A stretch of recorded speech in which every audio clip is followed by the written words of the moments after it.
Right angle triangle हमने शुरू किया था, थोड़ी आवाज बढ़ाओ। समकोण त्रिभुज, समकोण त्रिभुज में थोड़ा सा पढ़ चुके हैं। पाइथागोरस थ्योरम अप्लाई होती है, पाइथागोरस ट्रिपलेट्स क्या होते हैं, किस तरीके से निर्धारित किए जाते हैं, वैल्यूज को देख के कैसे तय करेंगे कि वो पाइथागोरस ट्रिपलेट्स हैं या नहीं है। ठीक है ना।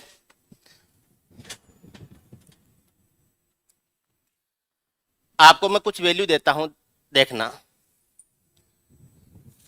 एक वैल्यू है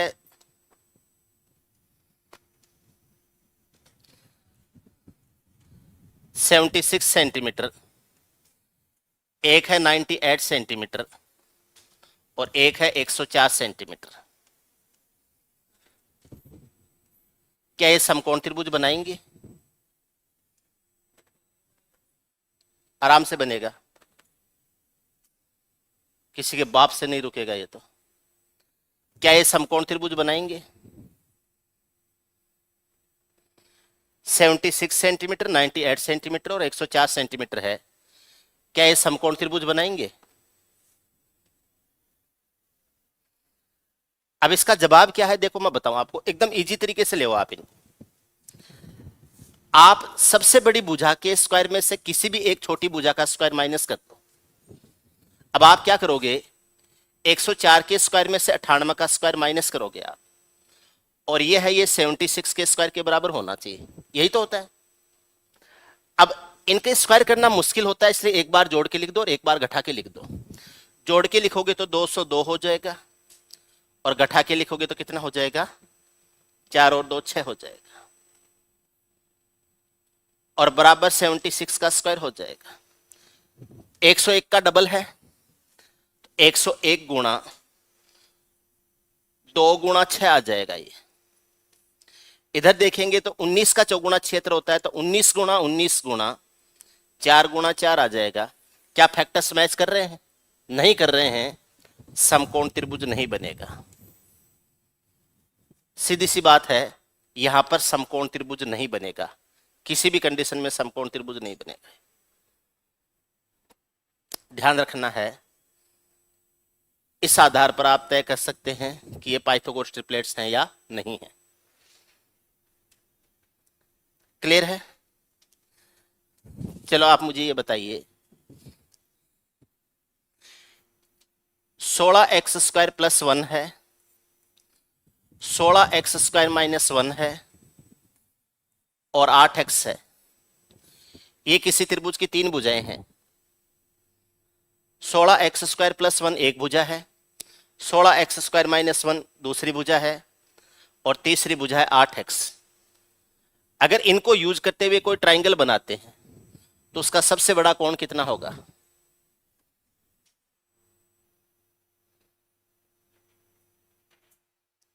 अगर इनको यूज करते हुए कोई ट्राइंगल बनाते हैं तो उसका सबसे बड़ा कोण कितना होगा?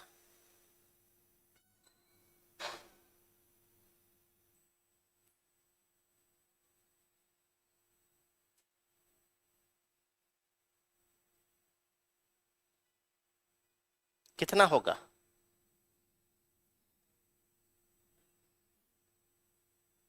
नहीं पता?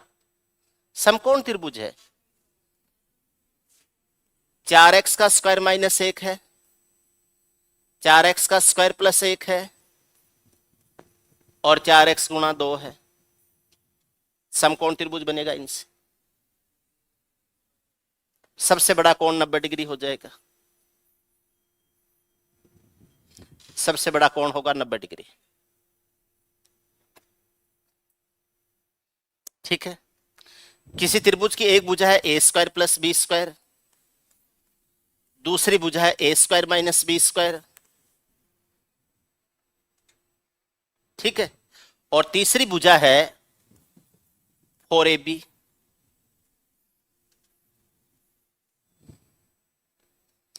एक भुजा है a² प्लस b², एक भुजा है a² माइनस b², और तीसरी भुजा है 2ab। 2ab 2ab। इस ट्राइंगल में सबसे बड़ा एंगल क्या होगा? a² प्लस b² एक भुजा है, a² माइनस b² दूसरी भुजा है, और 2AB है वो तीसरी भुजा है, सबसे बड़ा कोण कितना होगा? 90 डिग्री होगा। कारण क्या है? ए स्क्वायर प्लस बी स्क्वायर है, इसका होल स्क्वायर करके उसमें से ए स्क्वायर माइनस बी स्क्वायर का होल स्क्वायर माइनस करेंगे तो ये जो 2AB है इसके होल स्क्वायर के बराबर होना चाहिए। दो संख्याओं के योग का स्क्वायर माइनस दो संख्याओं के अंतर का स्क्वायर होता है तो 4 गुना उनका गुणनफल आ जाता है। तो ये 4A स्क्वायर बी स्क्वायर हो जाएगा, 2AB का स्क्वायर करेंगे तो 4A स्क्वायर बी स्क्वायर हो जाएगा। सेटिस्फाई कर रहा है। This is also a right angle triangle, ये भी एक समकोण त्रिभुज है। अगर कभी भी इस तरीके से डाटा मिल जाते हैं या इस तरह के डाटा आपको कहीं पाए जाते हैं तो वह समकोण त्रिभुज है। इसी रूप में हो ये जरूरी नहीं है, ऐसे हो सकता है 9x square plus 4y square हो एक भुजा, दूसरी भुजा 9x square minus 4y square हो दूसरी भुजा, और तीसरी भुजा हो 6xy।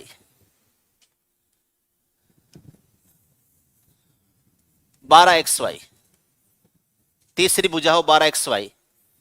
अगर इन भुजाओं को यूज करते हुए कोई समकोण त्रिभुज बनाया जाता, इनको यूज करते हुए कोई त्रिभुज बनाया जाता है तो कैसा त्रिभुज होगा? समकोण, न्यूनकोण या अधिक कोण? आपका आंसर होगा समकोण। ये ए है, ये बी है, ए स्क्वायर है, ये बी स्क्वायर है। ए स्क्वायर प्लस बी स्क्वायर का होल स्क्वायर माइनस ए स्क्वायर माइनस बी स्क्वायर का होल स्क्वायर बराबर आता है 4A स्क्वायर बी स्क्वायर आता है। इसका स्क्वायर करेंगे तो ये आ जाएगा 9 का चौगुना 36 और 36 का चौगुना 144 होता है। 144 एक्स स्क्वायर वाई स्क्वायर आएगा, इसका स्क्वायर करेंगे 144 एक्स स्क्वायर वाई स्क्वायर आएगा। यहां पर भी समकोण त्रिभुज बनेगा। तो ये कोई जरूरी नहीं है कि हमने जिस रूप में पढ़ा है उसी रूप में आपको एग्जाम में पूछ ले। एग्जाम हमने तो पढ़ा था x square plus 1, x square minus 1 और 2x अगर बुझाए हैं तो ऐसा त्रिभुज समकोण त्रिभुज होता है।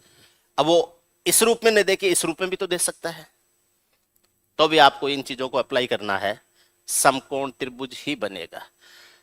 पाइथागोरस थ्योरम लग रही है तो समकोण त्रिभुज बनेगा ही बनेगा। अब पाइथागोरस थ्योरम हम क्या पढ़ते हैं? लंब स्क्वायर प्लस आधा स्क्वायर बराबर कर्ण स्क्वायर। सीधी सीधी वैल्यू ने देके थोड़ा सा टेक्निकल दे देगा, थोड़ा सा अलजेब्रा यूज कर लेगा, आपको वहां पर अप्लाई करना है इन चीजों को। क्या आप कर लेंगे? आगे चल सकते हैं?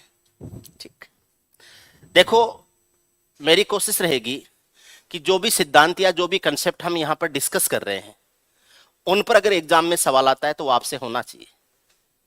ये चल जाएगा कि वो सिद्धांत सर आपने वो कंसेप्ट पढ़ाया ही नहीं इसलिए हमसे नहीं हुआ, लेकिन पढ़ाए हुए पर अगर सवाल आता है तो वो तो कम से कम होना ही चाहिए। नहीं तो होगा क्या? सिलेबस भी पूरा हो जाएगा, पढ़ा भी सब कुछ दिया है, एग्जाम में आएगा आप लेके आओगे सर ये सवाल तो आप ये तो आपने पढ़ाया, मैं कह दूंगा समकोण त्रिभुज पढ़ाया था, पाइथागोरस थ्योरम पढ़ाई थी, आप इस पे लागू करते। आप ये नहीं कह सकते कि नहीं पढ़ाया था। क्या आपसे उस पढ़ाए हुए के आधार पर वो सवाल हो पा रहे हैं क्या? ठीक है, देखो आगे चलते हैं।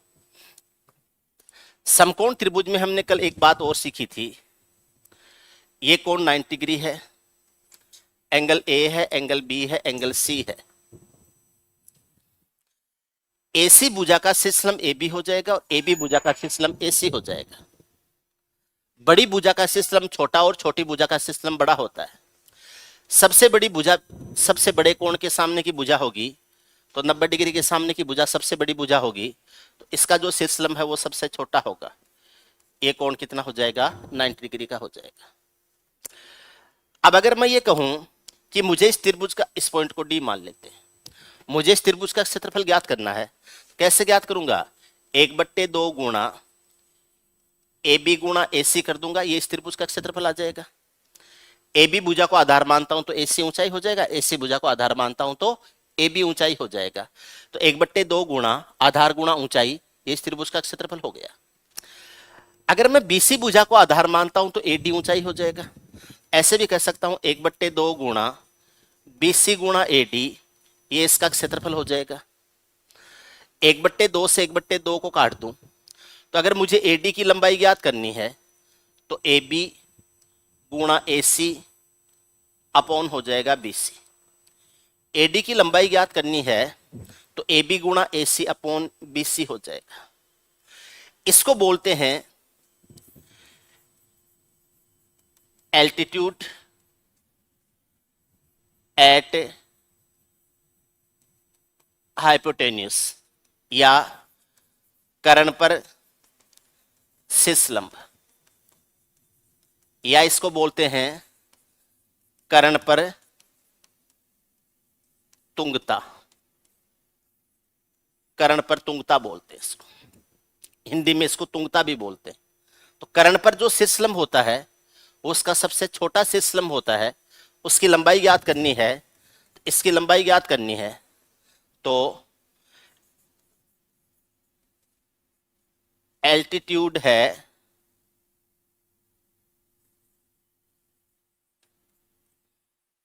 ऑन या eight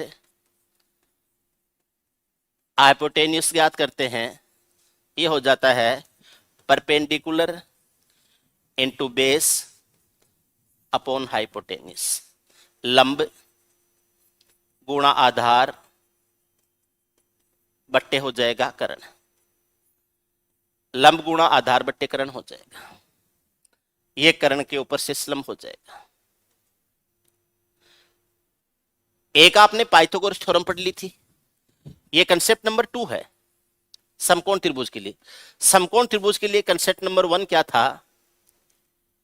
AB square plus AC square बराबर BC स्क्वायर था, जिसको हम पाइथागोरस थ्योरम या बोधायन नियम कहते हैं। पहला काम था Pythagoras triplets, Pythagoras theorem apply होती है, पाइथागोरस ट्रिपलेट्स होते हैं। दूसरा काम इसके तीनों लंब शीर्ष लंब जो होते हैं उनकी लंबाइयां तय करना। AB के लिए शीर्ष लंब AC होगा, AC के लिए शीर्ष लंब AB होगा, BC के लिए शीर्ष लंब होगा AD। अगर आपको AD की लंबाई ज्ञात करनी है तो लंब गुणा आधार बट्टे कर्ण करोगे।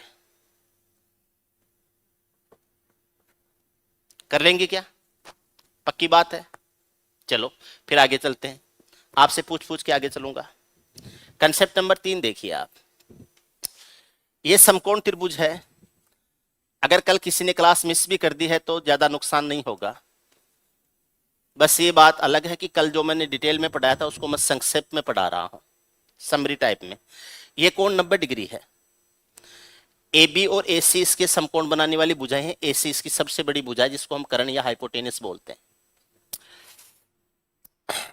यहां से मैंने इसके ऊपर लंब डाल दिया और ये पॉइंट D है और ये एंगल 90 डिग्री इधर है, तो 90 डिग्री ही इधर होगा, क्योंकि ये दोनों कोण मिलके 180 डिग्री बनते।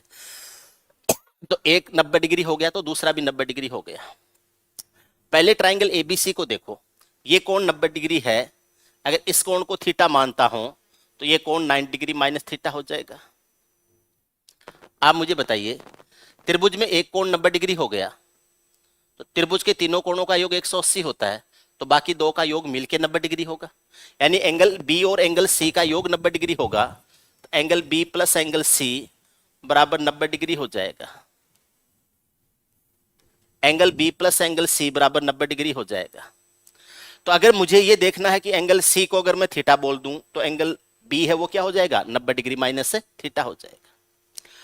अब यहां से देखिए, मैं थोड़ा सा इसका कलर चेंज करता हूं। ये अगर थीटा है, ये 90 डिग्री है, तो क्या ये एंगल 90 डिग्री माइनस थीटा होगा? ट्राइंगल ADC में, ट्राइंगल ADC में ये कोण 90 डिग्री है, ये कोण थीटा है, तो क्या ये कोण 90 डिग्री माइनस थीटा होगा? ठीक बात है। इधर एक बार कलर फिर चेंज कर लेते हैं। ये 90 डिग्री है, ये 90 माइनस थीटा है, तो क्या ये कोण थीटा होगा? होगा। अब इसके कंक्लूजन पे आते हैं कि ये काम हमने क्यों किया है, वहां चलते हैं कि ये हमें क्यों करना पड़ा। ट्राइंगल ABC लीजिए, ट्राइंगल ABC के कोण है 90 डिग्री, 90 माइनस थीटा और थीटा। अब दूसरा ट्राइंगल लेते हैं, triangle DBA, 90 degree, 90 minus theta और थीटा, ट्राइंगल DBA। और इधर से तीसरा ट्राइंगल लेते हैं, 90 डिग्री, 90 माइनस थीटा और थीटा, DAC, ट्राइंगल DAC। क्या मैं ये कह सकता हूं तीनों ट्राइंगल आपस में सिमिलर हैं, समरूप हैं? तीनों त्रिभुज आपस में समरूप हैं। कैसे पता चला? ABC के कोण है 90 डिग्री, 90 माइनस थीटा और थीटा, डी बी ए के एंगल्स हैं 90 डिग्री, 90 माइनस थीटा और थीटा, और डी ए सी है, इसके एंगल्स हैं 90 डिग्री, 90 माइनस थीटा और थीटा। तो ये जो तीनों त्रिभुज है ये आपस में क्या हो जाएंगे, सिमिलर हो जाएंगे, समरूप हो जाएंगे। यहां तक की बात हम कल कर चुके थे। अब इसके आगे की काम शुरू करते हैं। अगर समरूप त्रिभुज हैं तो उनकी संगत भुजाएं समानुपातिक होंगी। अगर दो त्रिभुज आपस में समरूप हैं तो उनकी भुजाएं समानुपातिक होंगी, एक दूसरे से अनुपात में बराबर होंगी, और एंगल्स है वो आपस में बराबर होंगे। संगत भुजाएं समानुपातिक होंगी और संगत कोण जो है वो आपस में क्या होंगे, समान होंगे। एंगल्स तो बराबर हो गए, क्या क्या हुए, 90 डिग्री, 90 माइनस थीटा और थीटा हो गए। इसमें भी हैं, एबीसी में भी हैं, डीबीए में भी हैं और डीएसी में भी हैं, ये तो तीनों में हैं। एंगल्स तो बराबर हो गए, अब भुजाओं को समानुपाती करते हैं। सबसे पहले मैं इस डीबीए ट्राइंगल को देखता हूं। इसमें थीटा के सामने की साइड है बीडी, तो इधर वाला ट्राइंगल जो कौन सा है, डीएसी, इसमें थीटा के सामने की साइड है एडी। तो इसमें जो बीडी है और इसमें जो एडी है वो दोनों थीटा के सामने की भुजाएं हैं। ये जो ट्राइंगल डीबीए है इसमें थीटा के सामने की साइड बीडी है, और ये जो ट्राइंगल एडीसी है या डीएसी है इसमें थीटा के सामने की साइड एडी है।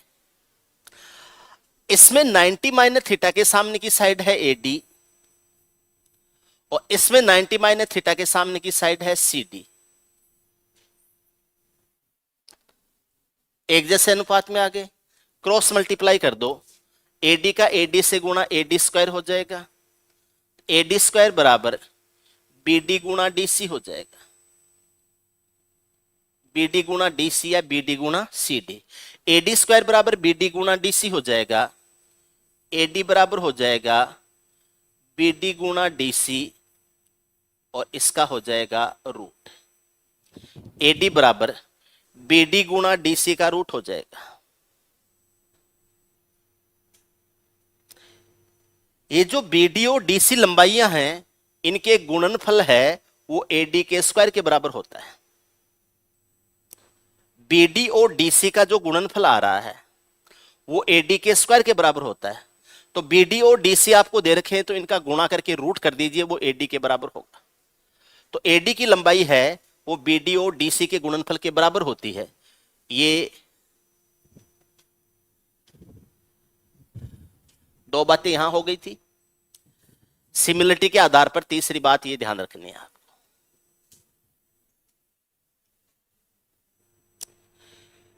बीडी और डीसी का गुणनफल है वो एडी के स्क्वायर के बराबर होता है। बीडी गुणा डीसी बराबर एडी स्क्वायर हो जाएगा। क्या आपको हमेशा याद रहेगा ये बात? मैं एग्जाम्पल लेके भी ये सारी चीजें समझा दूंगा। जैसे बुझाएं ले लूंगा 3, 4, 5 या 6, 8, 10 या 9, 12, 15 लेके, फिर भी ये लंबाइयां अपन वैल्यूज में लेके भी कर लेंगे। अभी एक बार पहले कंसेप्ट को समझ लें अपन। क्लियर है? ध्यान रखना, 3 कंसेप्ट मैंने आपको बता दिए, 3 बातें लागू होती हैं, 3 सीख ली हैं, चौथी सीखते हैं।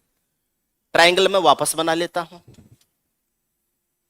यहां पर लंब डालता हूं, ये कोण 90 डिग्री है, ये ए है, ये बी है, ये सी है, ये कोण थीटा है, ये 90 डिग्री माइनस थीटा है, ये कोण 90 डिग्री हो जाएगा, ये थीटा है तो ये 90 डिग्री माइनस थीटा होगा, और ये 90 डिग्री है तो ये कोण क्या हो जाएगा, थीटा हो जाएगा। ऐसे किया जा सकता है इसको। क्लियर है? अब ध्यान से समझना, यहां पर अगर मैं ये कहूं ये पॉइंट डी है, मुझे बीडी और डीसी का रेशो लेना है किस अनुपात में? भाई ए बी, ए सी और ए डी मुझे दे रखा है, तो मुझे देखना है कि बीडी कितना होगा और सीडी कितना होगा। बीडी की लंबाई क्या होगी, सीडी की लंबाई क्या होगी? बीडी और सीडी के गुणनफल के बराबर होता है एडी स्क्वायर, लेकिन वो तो तब करेंगे ना गुणनफल जब हमारे पास में बीडी और सीडी होगा, तब करेंगे। ऐसे तो हम बीडी और सीडी नहीं कर सकते भाई। बीडी और सीडी का गुणनफल एडी स्क्वायर के बराबर होता है, और एक हमने एडी ज्ञात करने का तरीका देखा था कि AC और AB का गुणनफल करके उसमें BC का भाग दे देते हैं तो AD आ जाता है। तो एक बात तो हमने ये सीखी थी कि AD की जो लंबाई होती है, AD की लंबाई जो होती है वो AB गुणा AC बट्टे BC के बराबर होती, ऐसे ही होता है। और दूसरी जो AD की लंबाई जो होती है वो ऐसे आती है, BD गुणा DC है, इसका रूट हो जाएगा, BD गुणा DC है, इसका क्या हो जाएगा, रूट हो जाएगा। ऐसे ही होगा, बोलो। BD और DC की लंबाइयां एक्चुअल में होंगी कितनी कितनी, वो देखते हैं एक बार।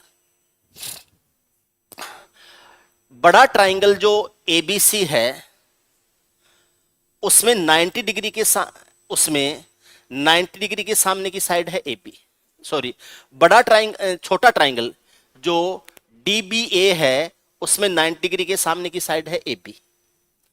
इस ट्राइंगल में 90 डिग्री के सामने की साइड है AB, सॉरी AB, 90 डिग्री के सामने की साइड है AB।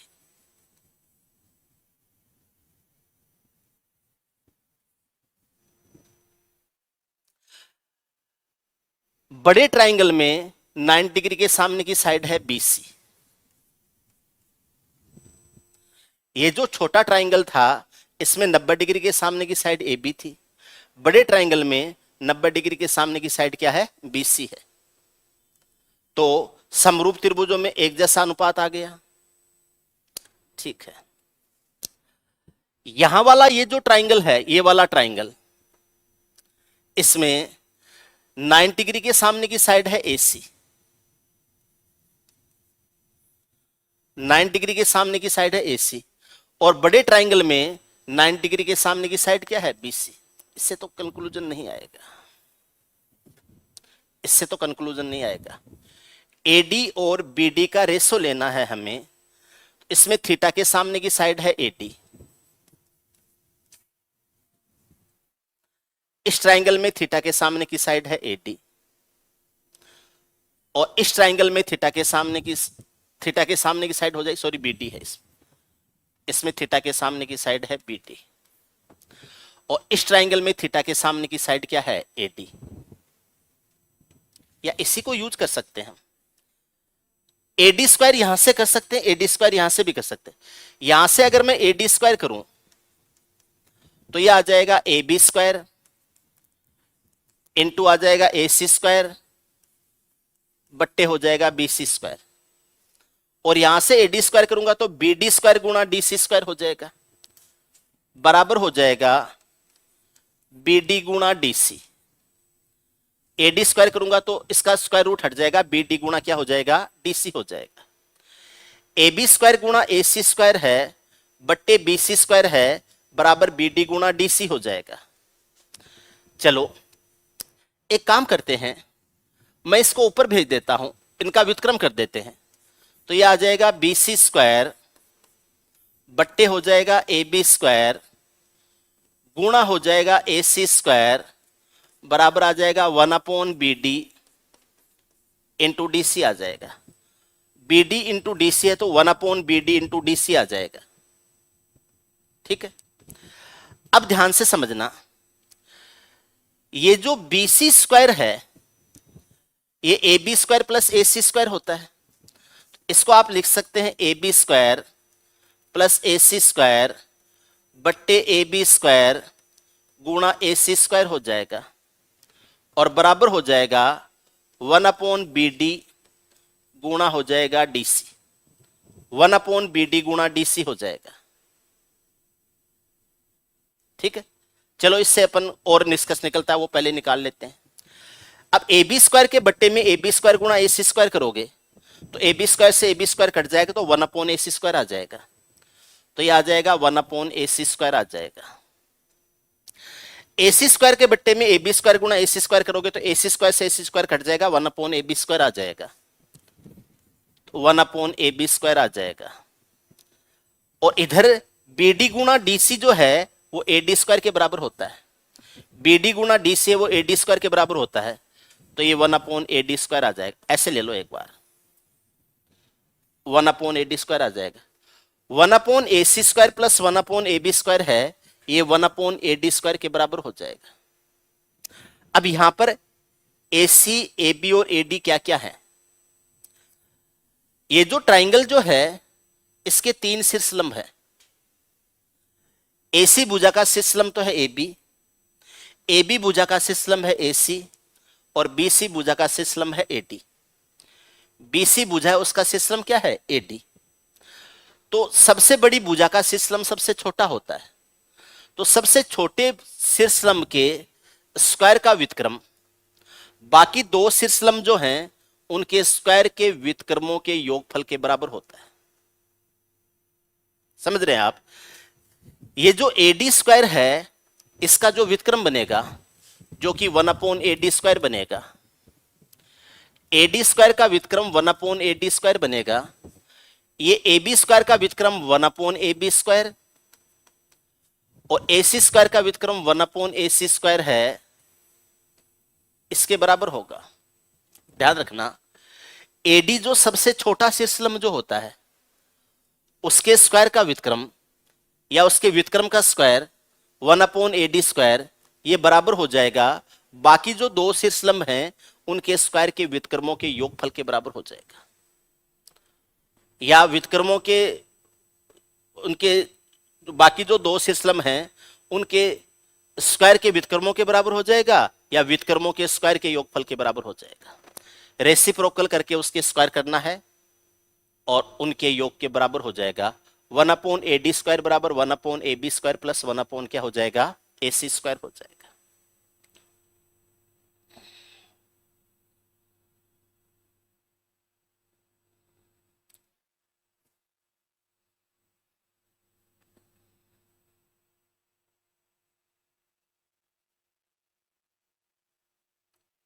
आप इसको कंसेप्ट नंबर कितना, पहले कितने आ गए थे? 3 आ गए थे, 4 नंबर इसको मान लीजिए, कंसेप्ट नंबर 4 इसको मान लीजिए। क्लियर है? कंसेप्ट नंबर 5 देखिए,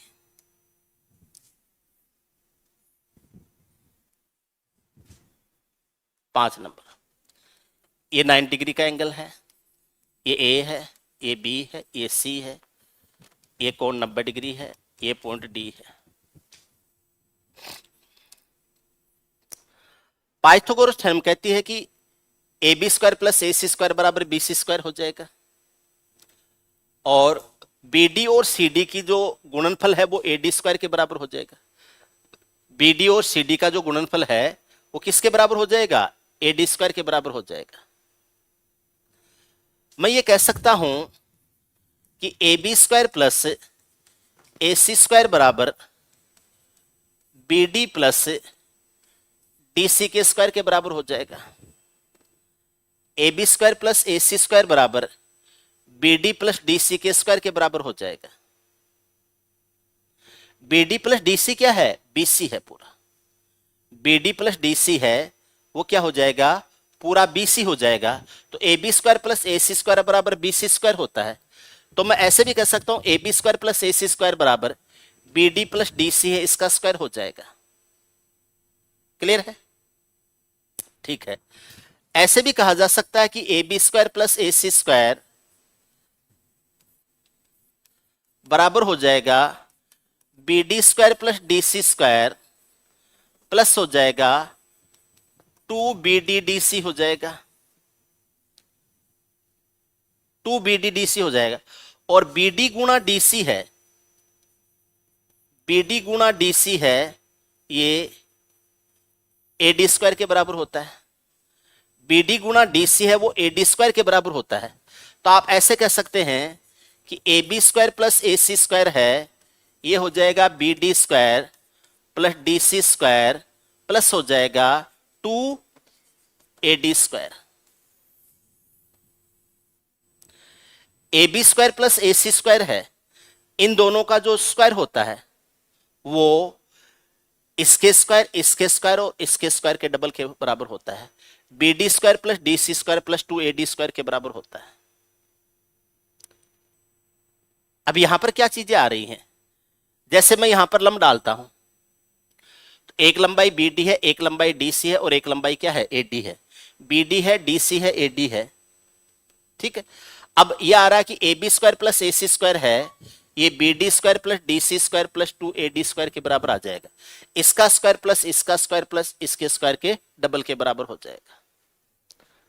आप इसको कंसेप्ट नंबर 5 के रूप में यूज कर सकते हैं।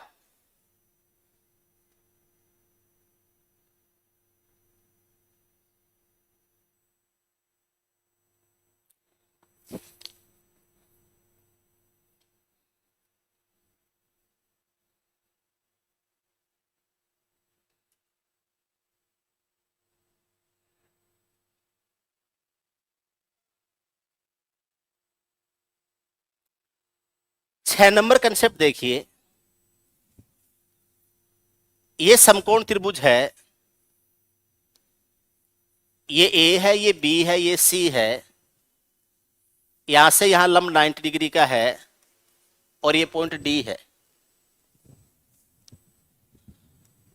तो बीडी और डीसी की लंबाई का जो अनुपात आता है, बीडी और डीसी की लंबाई का जो अनुपात आता है, इस कोण को थीटा मान लीजिए, 90 डिग्री माइनस थीटा हो जाएगा। ये कोण 90 डिग्री है, ये 90 डिग्री माइनस थीटा हो जाएगा, और ये एंगल थीटा हो जाएगा। बीडी और डीसी का रेशो लेना है।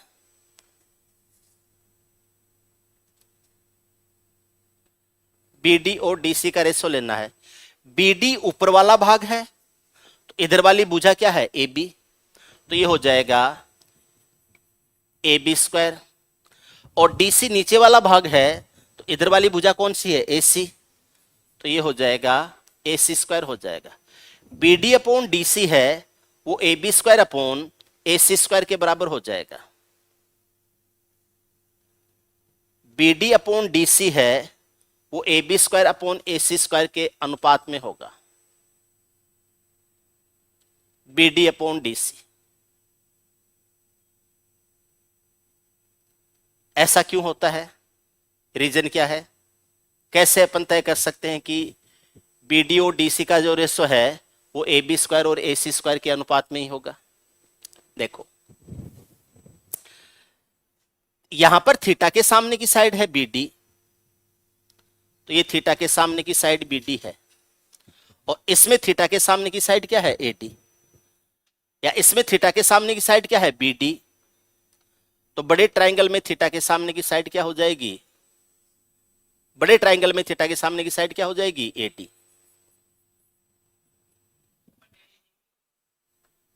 बड़े में कौन सी होगी, ए बी, ये हो जाएगा ए बी। यहां पर छोटे ट्राइंगल में थीटा के सामने की साइड बी डी है, बड़े ट्राइंगल में थीटा के सामने की साइड क्या हो जाएगी, ए बी हो जाएगी। छोटे ट्राइंगल में 90 माइनस थीटा के सामने की साइड क्या है, ए डी, 90 माइनस थीटा के सामने की साइड क्या है, ए डी। और बड़े ट्राइंगल में 90 माइनस थीटा के सामने की साइड क्या है, ए सी, इसमें 90 माइनस थीटा के सामने की साइड क्या है, ए डी। बड़े ट्राइंगल में 90 माइनस थीटा के सामने की साइड क्या है, ए सी। एक रेशो तो आ गया इस ट्राइंगल का और बड़े ट्राइंगल का, एक वैल्यू तो यहां से तय कर ली। अब हम इस ट्राइंगल के बड़े ट्राइंगल के साथ में देखते हैं क्या अनुपात बनता है। इस ट्राइंगल में 90 माइनस थीटा के सामने की साइड क्या है, सी डी, या डी सी कह दो।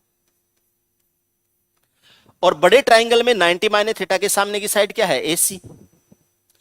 भाई इसमें 90 माइनस थीटा के सामने की साइड क्या है, डी सी, और इसमें बड़े ट्राइंगल में 90 माइनस थीटा के सामने की साइड क्या है, ए सी।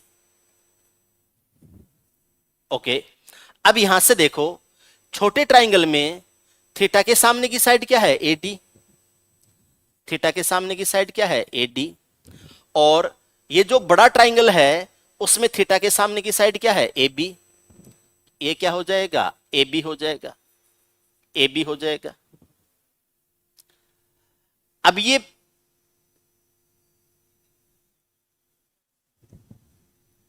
आपको बी डी और डीसी का रेशो लेना है, बीडी और डीसी का रेशो लेना है।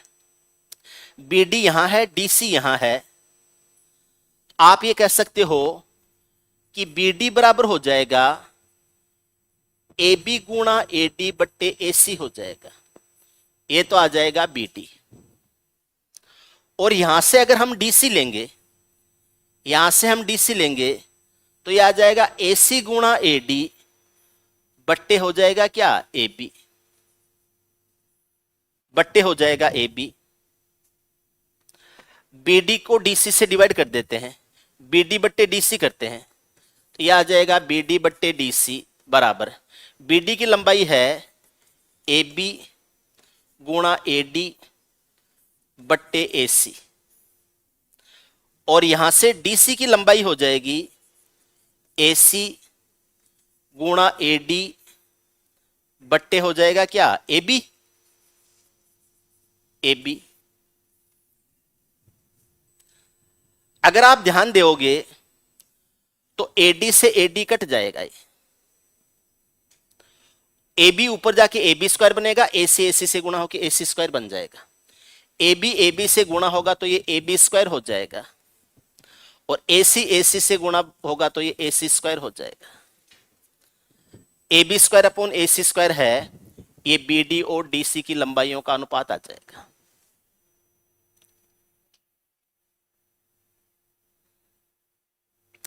सिंपली आप याद रखना चाहें तो ये याद रख सकते हैं।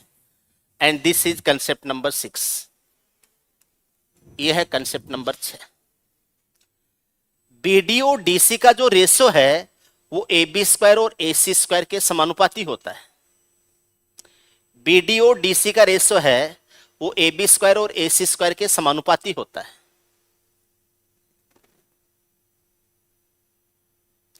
क्या याद रहेगा? इसी कंसेप्ट को यूज करते हुए आपके लिए दो चीजें और बना देता हूं।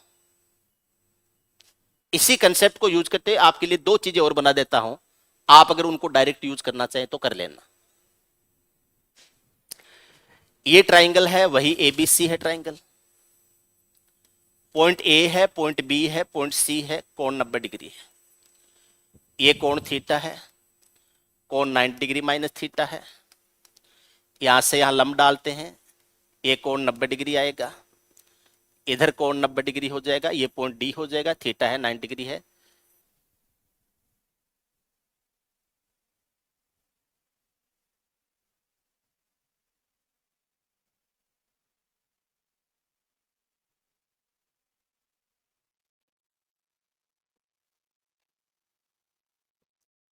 आपको इस पर आधारित दो नए फॉर्मूले बना देता हूं, आप उनको यूज कर लोगे। मैंने ये कहा कि बीडी की लंबाई जो है और जो डीसी की लंबाई है, इनका अनुपात ए बी स्क्वायर और ए सी स्क्वायर के अनुपात में हो जाएगा, ऐसे बताया था। अगर मुझे एक्चुअल में बीडी की लंबाई ज्ञात करनी है,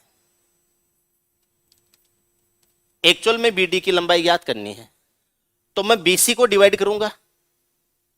भाई मुझे बीसी को ही तो डिवाइड करना है बीडी और डीसी में, तो बीडी की लंबाई क्या हो जाएगी, मैं बीसी को डिवाइड करूंगा, बीसी को गुणा करूंगा।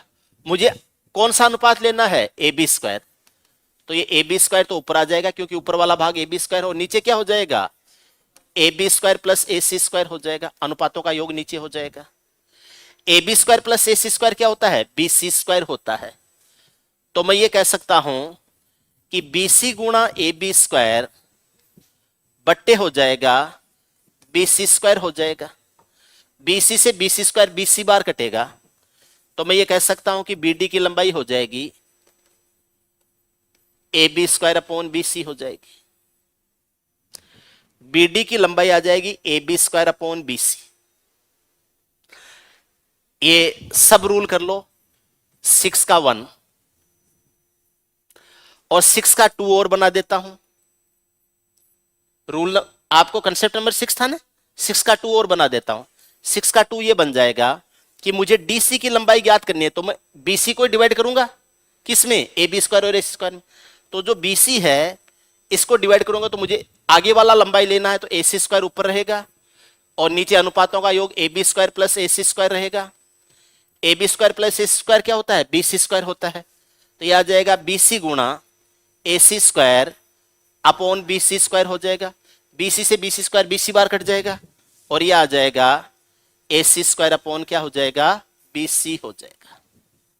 दिस इज 6 का 2 एंड दिस इज 6 का 1। 7 8 9 10 वो आगे पढ़ेंगे कल, और है इसमें छोटी छोटी बातें, छिपी छिपी बातें। 6 चीजें आपने अब तक समकोण त्रिभुज में पढ़ ली। अब 6 के बाद में आगे की चीजें कल पढ़ेंगे। आज के लिए इतना ही पढ़ेंगे। ज्योमेट्री को थोड़ा थोड़ा सहता सहता पढ़ेंगे ताकि समझ में रहे चीजें और याद रहें। ठीक है ना।